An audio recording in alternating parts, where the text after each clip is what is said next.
Halo semuanya, kembali lagi bersama saya Arthur Gregorius Pongo. Dan pada kesempatan kali ini saya akan membahas sedikit tentang apa itu list pada bahasa pemrograman Python. Nah, buat bagi yang nggak tahu, list itu aslinya sama seperti array pada bahasa pemrograman lainnya. Cuman khusus di bahasa pemrograman Python itu dia banyak jenisnya dari array. Kalau contoh ya seperti di C++, itu kan kita cuma tahunya tuh array. Ada array 2 dimensi, ada array 3 dimensi. Cuman kalau di list ini, itu dia ada 4 jenis yang bisa kita bilang array pada bahasa pemrograman Python. Nah, salah satunya itu list. Di sini akan saya jelaskan sedikit ya. Ini pertama ada list yang akan kita bahas sekarang ini. Itu merupakan kumpulan data yang diurutkan dan bisa juga diubah. Dan dia juga mengizinkan anggotanya itu untuk berduplikat. Terus kedua itu ada namanya tuple atau tuple. Tuple itulah dia itu juga kumpulan data, tapi dia ini teratur tapi tidak bisa diubah. Dan dia tetap bisa menggunakan anggota yang duplikat. Terus yang ketiga ini ada namanya set. Set ini kumpulan data juga, sama seperti list dan tuple. Cuman dia itu nggak berurutan, dia nggak bisa diubah, nggak bisa terindeksi. Maka dari itu, karena dia nggak bisa terindeksi, dia juga nggak bisa punya anggota yang duplikat. Nah, yang terakhir ini ada dictionary. Jadi dictionary ini adalah koleksi data yang dipesan dan dapat diubah. Dan dia ini juga nggak bisa terindeksi, jadi dia nggak bisa punya anggota yang duplikat. Nah, ini sedikit penjelasan sekecil aja ya buat array yang ada dalam jenis-jenis array yang ada dalam bahasa pemrograman Python. Tapi di sini kita akan khusus ngebahas tentang list. Oke, jadi list itu apa sih? Ya, list seperti yang tadi saya bilang, dia itu kurang lebih sama seperti array pada bahasa pemrograman lainnya. Yaitu fungsinya untuk menyimpan beberapa item dalam satu variabel. Nah, contohnya itu kan tadi udah kita sebut, itu ada tuple, set, dictionary, dan list. Nah, list ini dia punya sifat-sifatnya. Tadi udah sempat disebut juga, cuma di sini akan saya jelaskan lebih lanjut. Pertama itu ada order atau berurutan. List ini dia itu berurutan ketika kita masukin datanya. Di sini ada salah satu contoh list di atas ini. Nama list ini this list. Ini ada apple, banana, cherry. Nah, kalau kita nulis apple duluan, ya berarti kan dia masuk duluan, ya kan? Terus kita nulis keduanya itu banana. Berarti banananya ini yang kedua. Terus cherry ini kita tulis ketiga. Berarti cherry ini bakal masuk yang ketiga, gitu. Jadi dia itu pasti berurutan sesuai dengan cara kita nulis pada programnya. Terus selain berurutan, dia juga bisa diubah. Nah, diubahnya ini bakal menggunakan sebuah sintaks dan bisa diubah pada urutan tertentu aja gitu. Jadi kalau misalkan kita di sini ada banana, ini kita pengen ngubah banana, ya kita bakal masukin di banananya, terus bisa kita langsung ganti gitu, banana misalkan jadi anggur misalkan. Terus yang ketiga ini duplicate ini dia bisa punya data yang sama pada satu list atau pada satu array yang tadi kita bilang itu ya. Nah, ini contohnya. Misalkan di sini ada apel 1, terus ini ada banana 2, 3-nya cherry, terus keempatnya itu ada apel lagi, terus kelima ada cherry lagi. Nah, ini bisa untuk list. Jadi punya data yang sama, yang duplikat itu nggak apa-apa kalau dipakai di list. Terus ini kurang lebih untuk sifat-sifatnya dari list.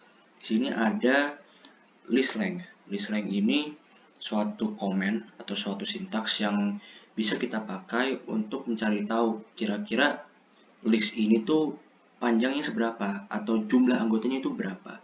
Jadi misalkan di contoh ini kan kita punya apel, banana, cherry. Kalau kita ngitung secara mandiri kan gampang. Oh, ini ada 3, ada apel 1, banana 2, cherry 3. Gampang. Cuman kalau misalkan kita punya list yang lebih panjang, itu kan agak susah ya kalau misalkan kita hitung satu persatu. Nah, dengan mempermudah hal ini, kita menggunakan sintaks len sebelum kita print out isi dari listnya ini. Jadi ntar dia bukannya ngeprint isi dari listnya, tapi dia akan ngeprint jumlah dari anggota dari listnya itu. Gitu. Nah, terus ini juga ada salah satu sifat list, di mana dia itu bisa nyimpen data berbagai macam tipenya maksudnya. Nah, ini di list pertama ada contohnya, di mana ini listnya itu menggunakan string datanya. Terus yang kedua ini dia menggunakan integer. Yang ketiga ini dia menggunakan boolean. True false ini kan boolean. Terus dia juga dalam satu list itu dia bisa menggunakan tipe data yang bermacam-macam. Jadi nggak harus urut. Oh, list 1 ini cuma bisa pakai string, list 2 cuma bisa pakai boolean, integer, list 3 ini cuma bisa pakai boolean. Nggak usah. Semua tuh bisa dicampur dalam satu list. Itu salah satu sifat juga dari list. Terus di sini ada salah satu sifatnya juga, yaitu bukan sifat sih, lebih ke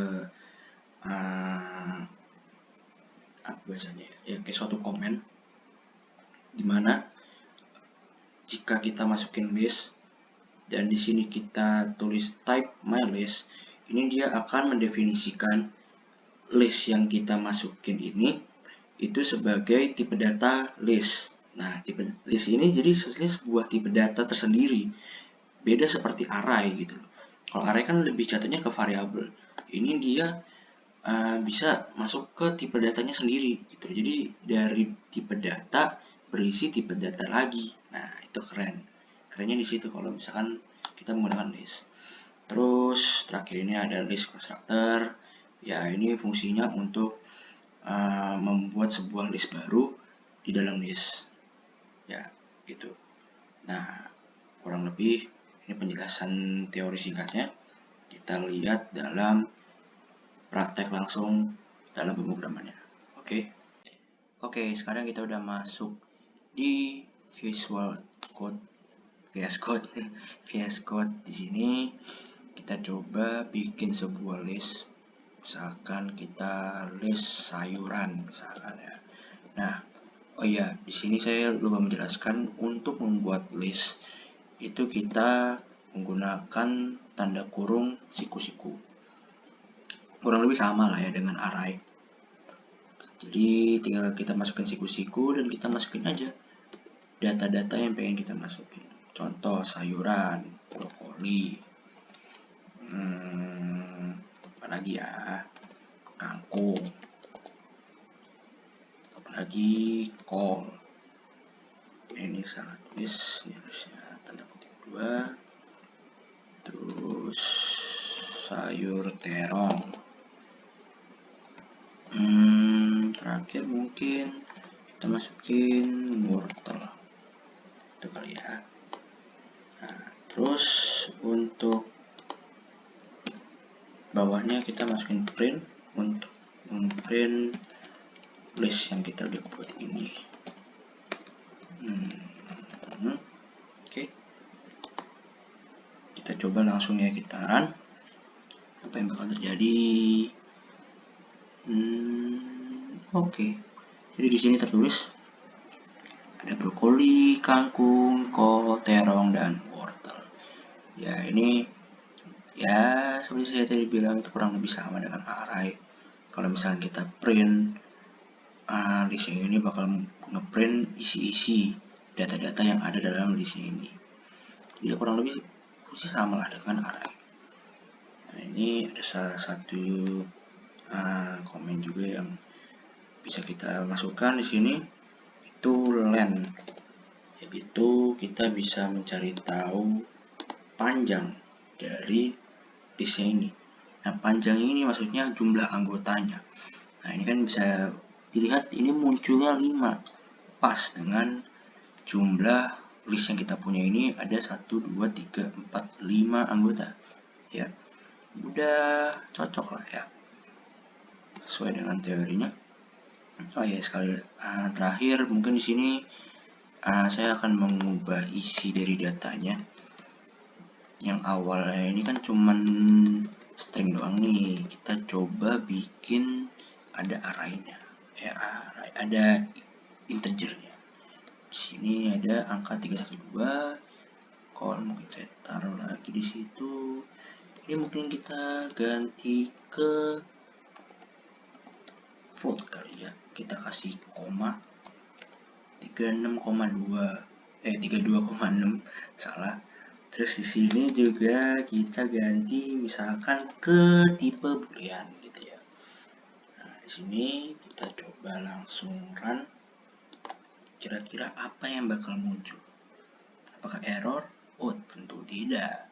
Di sini bakal muncul, di sini tipe datanya integer muncul, angka 312, terus di sini string itu muncul, di sini ada float itu juga muncul, di sini juga ada boolean ini juga muncul. Jadi terbukti kalau kita bisa menggunakan list dan mengisinya dengan berbagai macam tipe data terserah kita, nggak ada batasannya. Oke, jadi ya kurang lebih ini penjelasan singkat dari saya tentang list, penjelasan yang sangat dasar. Ini tentang teorinya saja tentang list. Untuk prakteknya mungkin di video selanjutnya ya. Oke, ya kurang lebih sekian dari saya. Terima kasih sudah menonton, semoga bermanfaat. Oke, terima kasih. Dadah.